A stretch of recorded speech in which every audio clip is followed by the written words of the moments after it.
माहौल को कर दे धुआं धुआं, चल मार ले कश दो।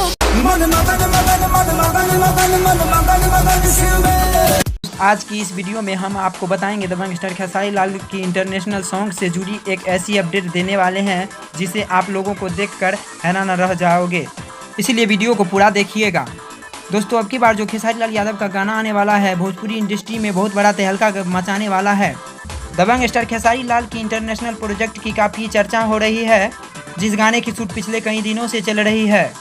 उन सभी गानों की कोरियोग्राफी अमित सियाल जी ने किए हैं, जिन्होंने पंजाबी इंडस्ट्री से लगभग हर बड़े स्टारों के साथ काम किया है, चाहे वो गुरु रंधावा, बादशाह हो या फिर यो हनी सिंह। लगभग हर एक स्टार के साथ उन्होंने काम किया है। सबसे सक्सेस सॉन्ग देने की बात की जाए तो अमित सियाल जी का ही सबसे ऊपर नाम आते हैं, क्योंकि इनके कोरियोग्राफी किए हुए सॉन्ग पूरे इंडिया में फेमस हो जाते हैं, मिलियन में व्यू जाते हैं। इन दिनों खेसारी लाल के साथ जर्मनी में अमित सियाल जी ने वीडियो शूट कर रहे हैं। अब की बार पक्का यकीन के साथ कह सकते हैं कि अब की बार जब जर्मनी वाला वीडियो रिलीज किया जाएगा तो भोजपुरी इंडस्ट्री में आग लगा देगा, आग। तो इसी तरह नए वीडियो देखने के लिए मेरी वीडियो में बने रहिए और मेरे वीडियो को लाइक करें, चैनल को सब्सक्राइब करें।